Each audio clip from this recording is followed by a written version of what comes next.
Hello, and welcome back to On Your Screen, a show featuring conversations about the sounds and images we interact with every day. I'm your host, Will DeGravio, and on today's show, I sit down with Kaylin Meadows, otherwise known as Kiki Crazed on YouTube. Kaylin may be known to many of you as the creator of a fantastic video essay, The Rise of Film TikTok. On today's show, we talk about Kaylin's video essay, but expand it to talk more generally about film TikTok or film talk. What is it? What's happening on TikTok? What does the future of film TikTok look like? What does film TikTok mean for film criticism, for videographic criticism? What are the trends? What's happening there? And what are these videos that you are watching and listening to each and every day on your screens? I'm so appreciative to Kaylin for coming on the show and spending some time with us and explaining what exactly film TikTok is. As always, you can learn more about the show, more about me, and more about Kaylin at thevideoessay.com. And now, here's my conversation with Kaylin Meadows.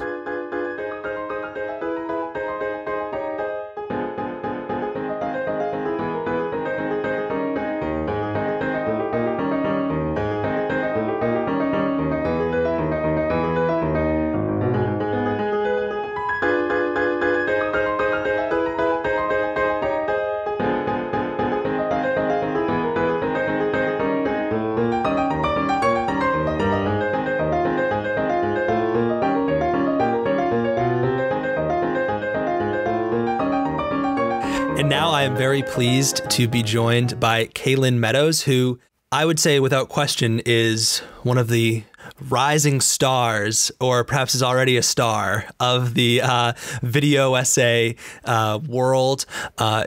Kaylin is a student at Ithaca College and is the creator of many audiovisual essays. But the reason we're here today is to talk about one in particular, and then use that video essay as a jumping off point to talk about a larger subject. And that video essay is one that if you're listening to this podcast, you've probably already watched and enjoyed. It is The Rise of Film TikTok. Kaylin actually also generously agreed to be interviewed for Notes on Videographic Criticism a month ago. Time all blurs together. I don't remember. And we talked about this video essay. So this conversation is going to kind of be a follow-up to that. So Kaylin, welcome to the Video Essay Podcast. Or On Your Screen, whatever, same thing. Great to have you here. Well, thank you for having me, and thank you for those very kind words. Yeah, it's good to be here. Well, thank you. Well, please introduce yourself. Tell us about your YouTube channel. What got you interested in making video essays? Yeah. So my name is Kaylin Meadows, also known, or better known as Kiki Crazed on YouTube and Twitter and all that. In terms of how I got interested in making video essays, it kind of was a very slow process. I've had a YouTube channel since like 7th grade, I think. I made it the day after I turned 13 because I didn't want to get taken down or anything. I used to make vlogs to teach myself how to use a camera and also get better at speaking to people. And at that point I was really into how-to filmmaking videos. And then when I watched those, YouTube started to recommend me stuff like Every Frame of Painting, Now You See It, all of those classics. But I never really I didn't start making video essays then because I thought I don't know anything about film. I can't do this. I'm not smart enough. So I held off for a couple years, and then in high school I took IB Film, and part of the final assessment for that is basically making a video essay. It's called the comparative study, and you just have to compare two films around a theme. So that was my first video essay. I think it's floating around on Vimeo somewhere. It's not very good. But after that, I felt confident enough to make my first video essay on the channel. And I think kind of similar to how I first started my channel, it's just a way to teach myself various editing softwares and also get better at talking about film. Absolutely. I think I can totally relate to that, right? It's like you can't get better at making video essays until you start. right? But I feel like you're like a natural. And I'll definitely have to track down your first video essay. I wish that they offered that class at my high school. That sounds amazing. One thing that you just mentioned there that you talk about in the rise of film TikTok is kind of this personal journey that you go through on these websites, whether it's YouTube or in this case, TikTok. And I think you begin the rise of film TikTok by saying like, my TikTok is not your TikTok, my film TikTok is not your film TikTok. So what inspired you to make the rise of film TikTok? Like what gave you the idea to kind of get a little meta, I guess, in your work? Well, the idea kind of came from this podcast, actually, or the video essay podcast, because I spent like all last summer listening to it. I would listen to it while playing Minecraft,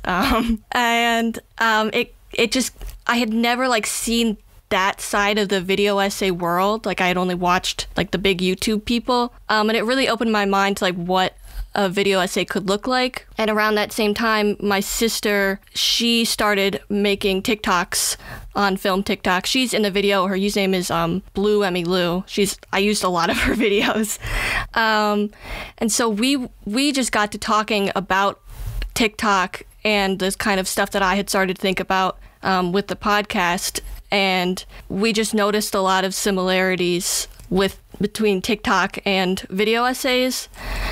So the idea kind of came from there. Also, this happens with a lot of my video ideas. I saw people hating on film TikTok, and I just wanted to defend it and fight for it. Yeah, I don't know. And also related to how I held off on making video essays for a while because I didn't think I was smart enough. You know, you go on TikTok and you see people who are like very, very new to film, but they're just jumping in and learning about it and talking with others. And I just thought that was so cool. So I really wanted to highlight that. Yes, I love that. I was going to ask you about this later, but now that you've mentioned it, let's just dive right into it. Okay.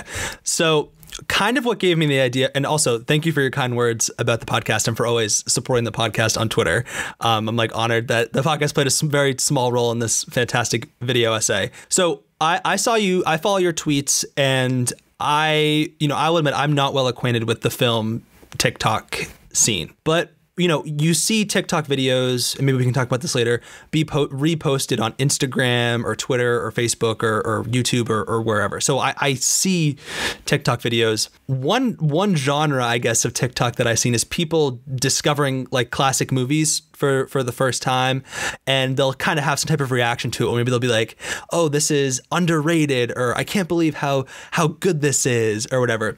And then I see other people who are just being jerks on Twitter, like repost these videos and make fun of these creators who, I mean, I don't assume to know how old they are, but they look like they're maybe in high school or college.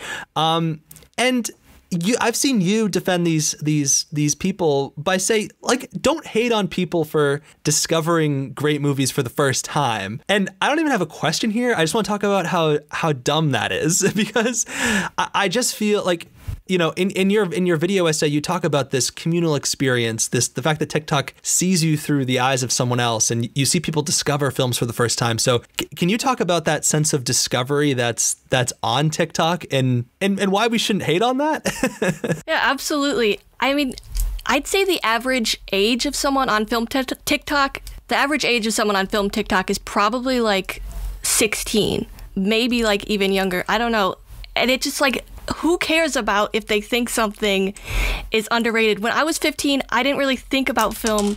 Like when I was 16, I don't even know what I was doing about like thinking about film. I didn't really think about it. So I just think what is there to hate, really? Like, and the big thing on Twitter is hating on film TikTok for calling like popular films underrated. Like maybe underrated isn't the right word to use, but I don't think it's a big deal. I think it's because film Twitter, is a very gatekeepy place. Like it's very much like, like I know more about film than you. TikTok so far hasn't really gotten very gatekeepy. It's very like accepting. The platform, the platform isn't just young people, but it's mostly young people, and they're just like sharing their thoughts about film. It's very like, I think it's so genuine, and anyone who tries to hate on it is just, there's no point. And one thing that drives me crazy, so I think I have a level of empathy for this because I didn't become like a film person until my junior year of college, right?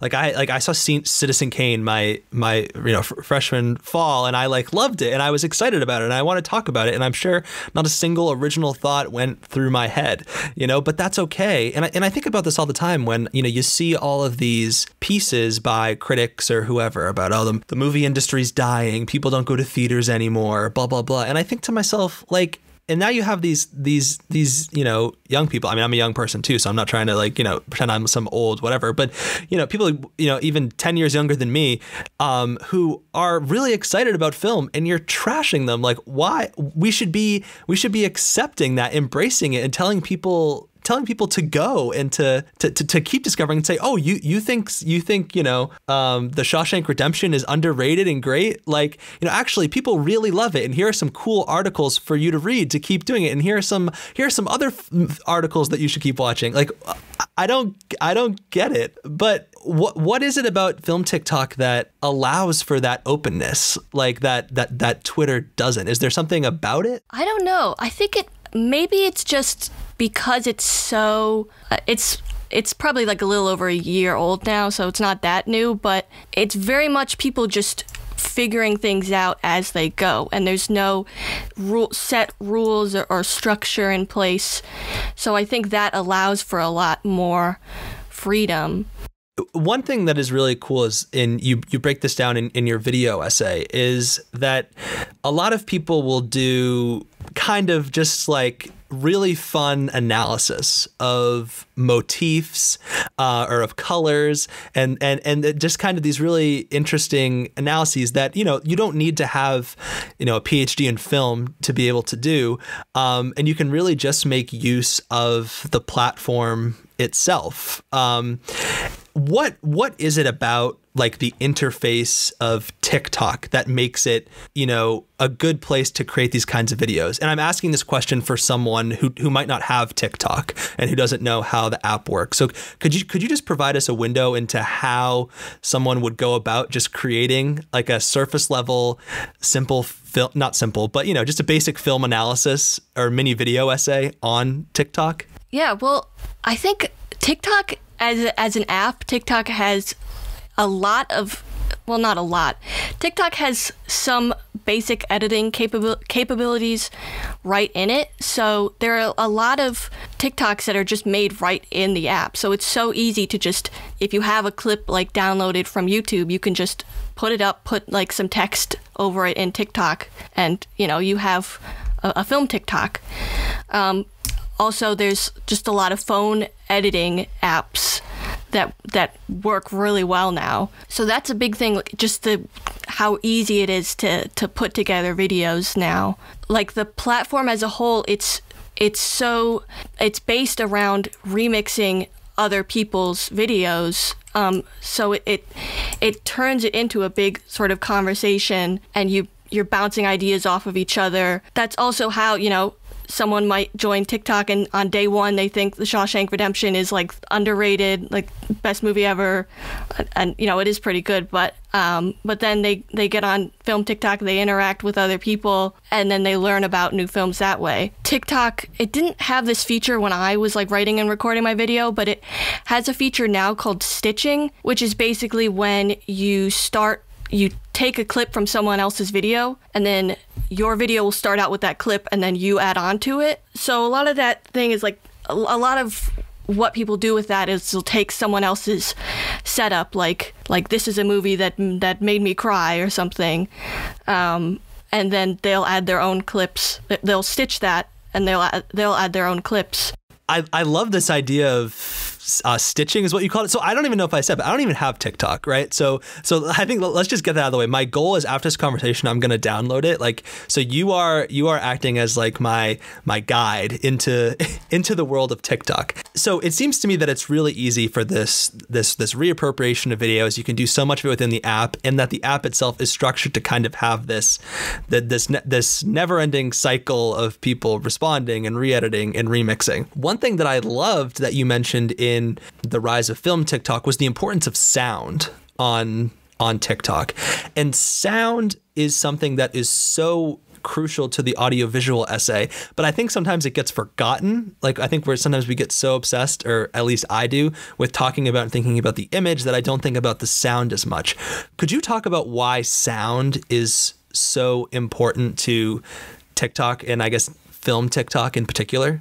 Yeah, sound is really important on TikTok because, well, on TikTok, a sound kind of acts like a sound, like as a single sound is the clip of audio that goes under a video, and then someone can make a video with that exact same sound, and all the sounds have like their own page where you can see all the videos that use that sound. Yeah, so it kind of acts like a tag on the video in a way.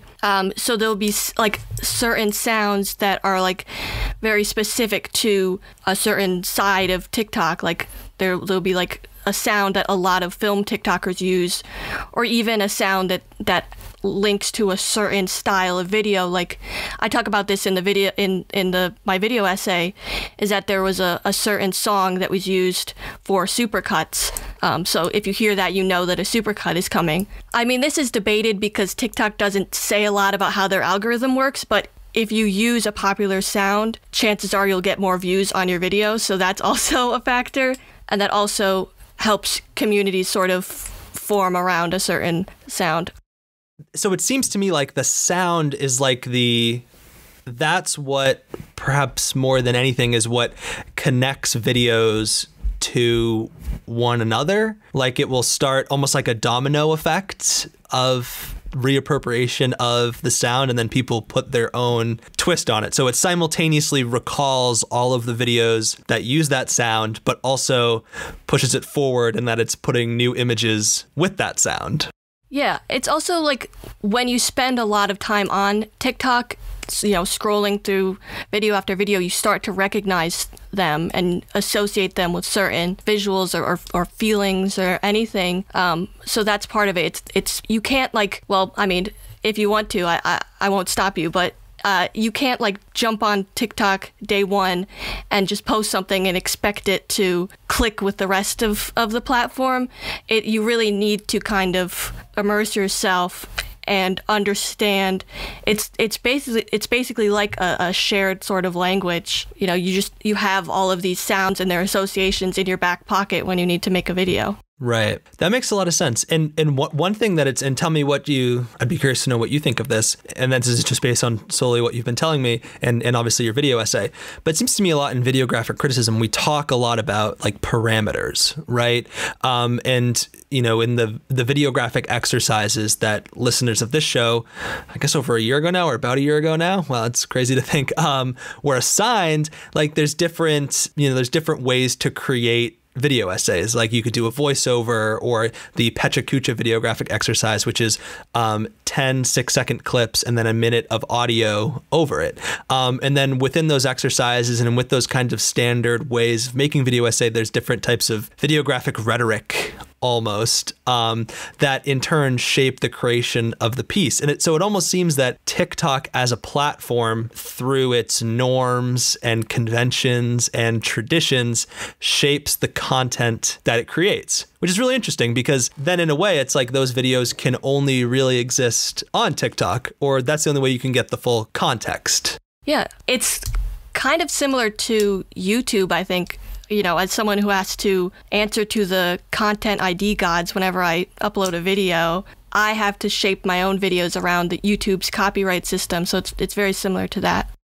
And is there as you were creating your YouTube channel, were there things you were thinking about as far as norms that YouTubers do to connect with audience or to find audience? And I mean, that could be something as the way you talk or edit your videos, or the way you design your thumbnail, or all of those different things. Like, is that something you thought about on YouTube? And is there a comparable thing on TikTok that users do to kind of, I don't know, like signal they're in the know? I feel like I sound like I'm 100 years old in the way I'm asking this question, but does that make sense what I'm asking? Yeah. I mean, one thing that I always think about on YouTube is designing my thumbnails. I always try to put a face in them, like a face or eyes or just something like that to really like draw in, you know, a casual YouTube scroller. And I think that's, I mean, something I've noticed a lot on TikTok, and this happens in a lot of the TikToks I used in the video, is the user will show their face first, like they'll show up on screen first and say like, with like there'll probably be text on screen like, you know, beautiful shots in cinema or something like that. And then they'll go to the film clips. And I think that is, I mean, this is all me guessing, but I don't know. I've spent like a million years on TikTok. So I feel like it's an educated guess. Like I have a feeling that the showing your face at the beginning of the video is probably going to help you with, you know, the algorithm and all that. If you want to get, if that's what you want to do on TikTok, if you want to get views.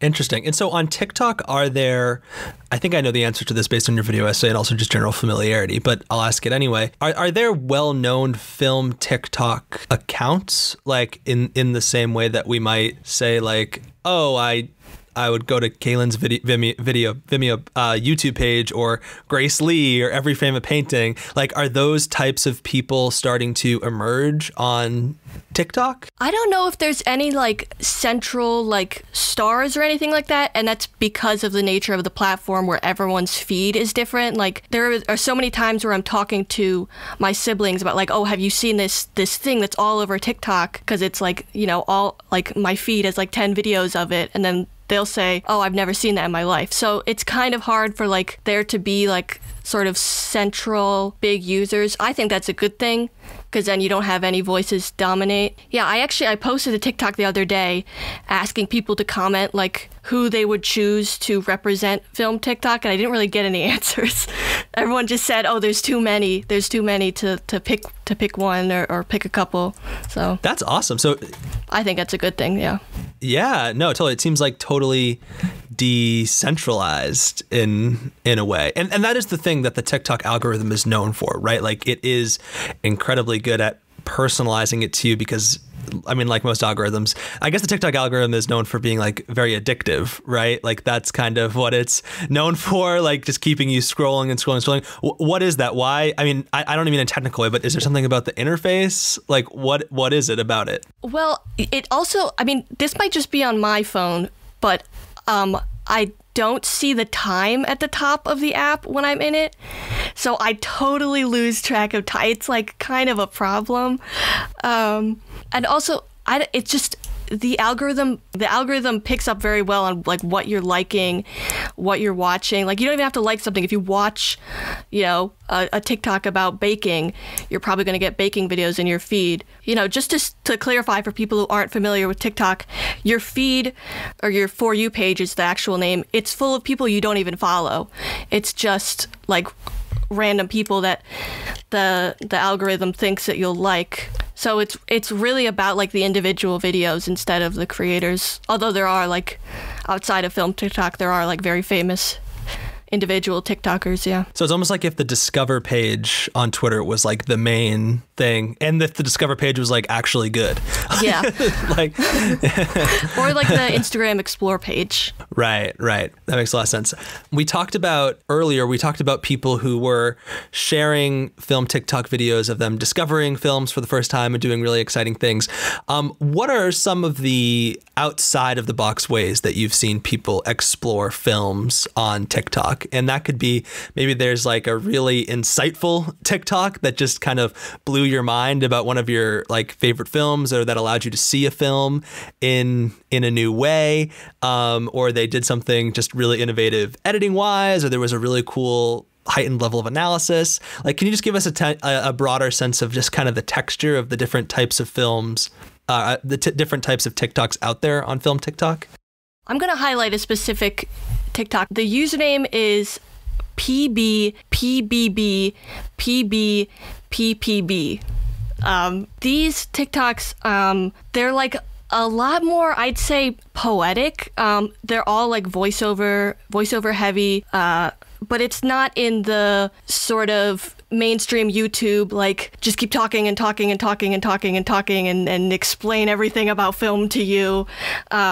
It's more like, oh, I watched this movie the other day and it had me thinking about this thing in cinema or this thing in life. There was one about slow motion on that account that I really liked, because it was just about slowing things down in cinema and in life. There's been like in general a lot more voiceover on TikTok, in film TikToks, because, well, I don't know why. Just I don't know. I just has started to take off, or at least I've just started to notice it, or they've just started going in my feed. Maybe they were always there, but it just feels like it was already such like it was already a way of sharing like your personal thoughts about film or your personal experiences. But I feel like with the voiceover, it's brought that out even more.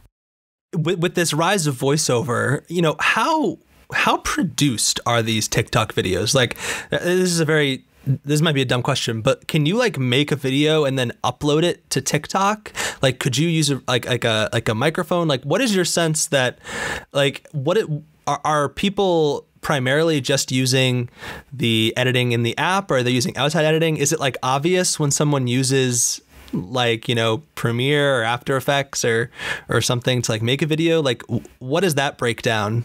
I'd say there's probably like, people do use outside editing apps more often than right in TikTok, but there are a lot of people who just use TikTok, and you can tell when they only use TikTok, but nobody cares. But it's very easy to you can just upload anything from your camera roll. I've done it before because I made like a TikTok to promote the rise of film TikTok, and it's even if you upload a video, even though that's like technically your own sound, you can link it to an existing sound on TikTok, which is very helpful. But I'd say more people use like Premiere or just like I don't really know what the big phone editing apps are. Well, because my sister, like I said, she's like a film TikToker, and she makes all her videos in Premiere and just uploads them. She puts them on her phone and then onto TikTok, and it works fine either way. Well, we'll definitely link to your sister's TikTok page on the website. But one thing and thank you for that. As you can see, I'm incredibly ignorant about the subject, but I'm really fascinated by it. But when I was in high school, my friends and I were all obsessed with Vine, which is kind of the precursor in a way to TikTok. I understand there's a lot of differences, but it seemed to me that Vine was just like, I mean, I can think of, you know, countless Vines that still make me laugh just thinking about them. And like my friends and I, we still say phrases and talk about Vine all the time. And I think there's kind of this mythology around it because they were all just kind of wiped from the internet, and sometimes you can find them on YouTube and stuff. And it was so funny. And I feel like my sense is that Vine was maybe more just like outlandish jokes or whatever, and maybe it had a shorter window and less reach than TikTok. I think that's definitely true. But I don't want to get lost in our discussion that TikTok can also be really funny, and that like humor is an important part of it. So could you talk about the role of, God, all these questions as I'm saying them, they sound like, I feel like I sound so boring, but like, can you talk about the role of humor in film TikTok? Because it seems to me some of the most brilliant videos and brilliant that are also the funniest and make me laugh out loud. Yeah. Well, first of all, I also miss Vine a lot. I used to make fan edits on there. That was like my editing beginnings. And there was actually, I didn't talk about this a lot in the video, just like this is a Vine tangent. Some of like the TikToks kind of took inspiration, whether intentional or not, from Vine. There was this really famous Vine account, well, as famous as Vine accounts about film can be. It was called Aesthetic Films, and it just like, they were like film edits, honestly, not like cerebral, groundbreaking work, but there were a lot of stylistic consistencies between that and TikTok. I'd say a lot of the videos are very humorous, and I think it's to promote a very casual atmosphere, because, you know, film TikTok has definitely grown since I made my video, and with that, there have been some people who try to, enforce rules, again, like being sort of gatekeepy, trying to say, like, you need to think this way about movies. So I think the humor is a way to sort of keep it light, keep it fun, and really sort of fight back against any sort of seriousness on the platform. And I think a lot of, going back to what I was saying earlier about stitching videos, people can take someone else's setup, their clip, like setting up, something really dramatic, and then totally just like flip it on its head and make it very funny. Like, like someone could say like this is the most heartbreaking movie scene of all time, and then someone stitches it and puts something from Shrek 2. So I think humor, it's a way to just promote a very casual and welcoming atmosphere.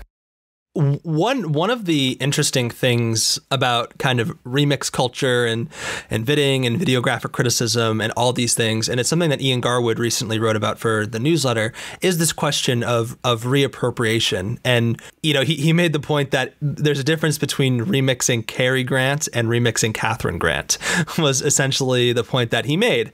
But it seems to me like what you're saying is that when you put something on Vine, it's just like out there. Like you can't, everything is fair game. Nothing is sacred. Is that true? Or is there sometimes, do people get upset when people reappropriate maybe something that was made seriously or earnestly and turned into a joke? Or is that just not, it's just not how it works? And I know I'm asking you to speak generally, like, I'm sure there's examples of things, but generally what do you find?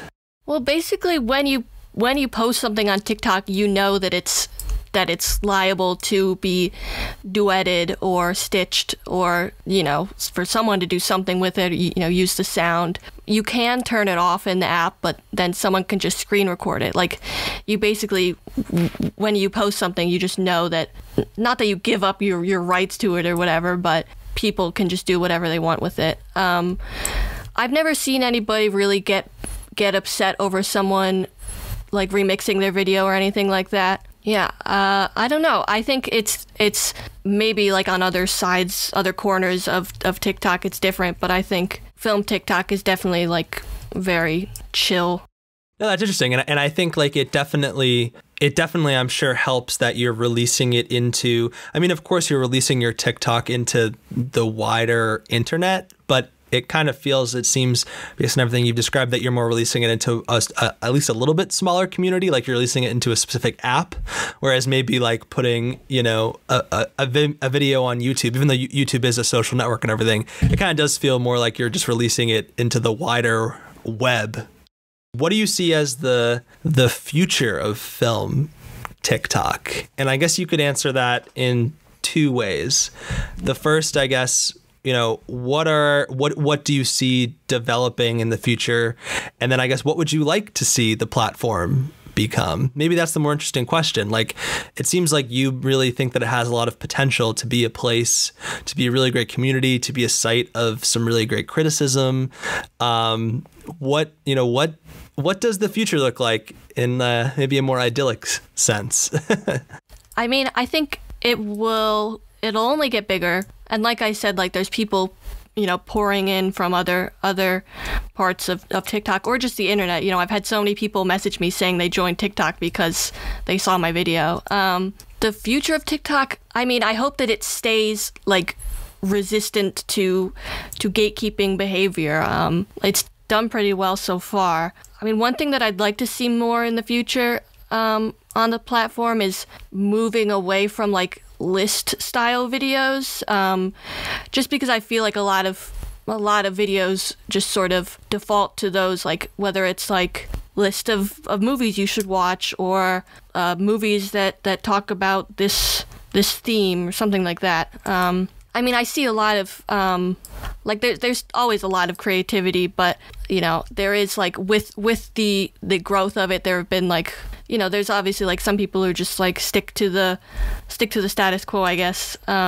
So one user that I think is doing really awesome stuff, who wasn't in the video just because I hadn't like seen them at that point. Their username is huge as mammoth.films, and I just I mean, there is like, they do a lot of list style videos, and there's nothing wrong with that. of course, but they also, I think, the things that they talk about in their videos, it's what a lot of the more, they talk about things that maybe the rest of Film TikTok doesn't talk about. They highlight a lot of more international films instead of, TikTok's favorite, like, Interstellar, La La Land, Parasite, all like the Film 101 movies. Yeah, I don't, just in terms of the future in general, I just think, or at least I hope that it'll stay as such like a welcoming atmosphere.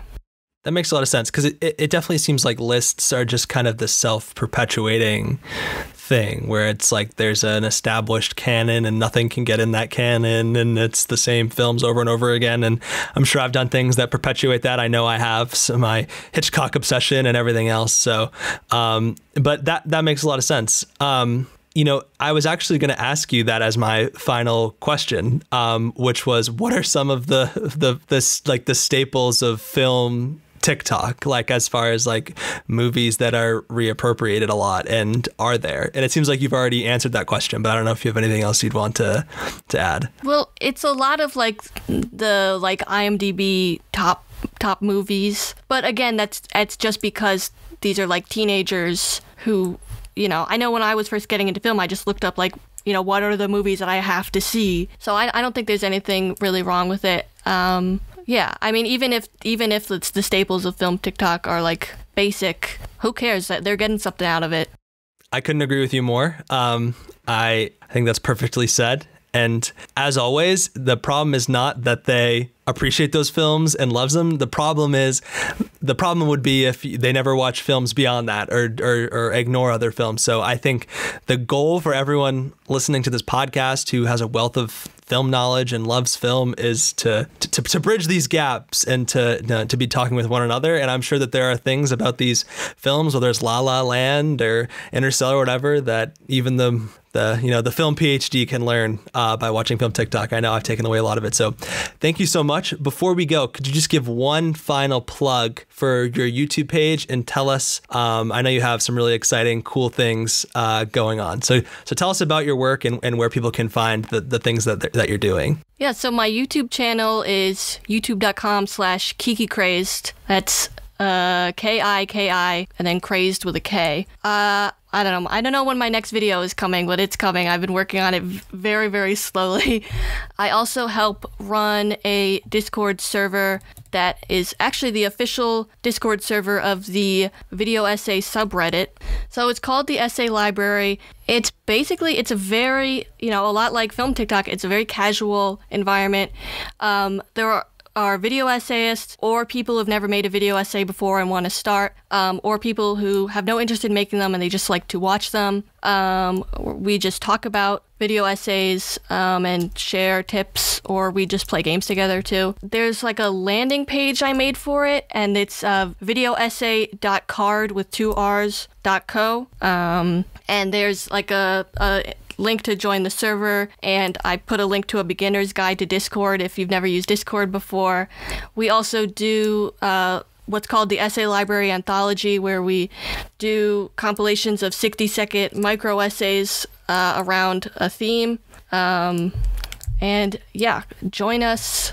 Even if you don't know how to use Discord, we'll help you out. I can't recommend the first Essay Library Anthology Volume 1 Beginnings enough. Really awesome video. And thank you so much for all of the work that you do, Kaylin. And I know I speak for a lot of people when we can't wait for your next video essay whenever it drops and watch it. So thank you so much for joining on your screen today and walking us through the world of film TikTok. We'll have you back on at some point down the line, and we can discuss how it's changed again and dive deep into all of your work. So thank you very much. Thank you for having me.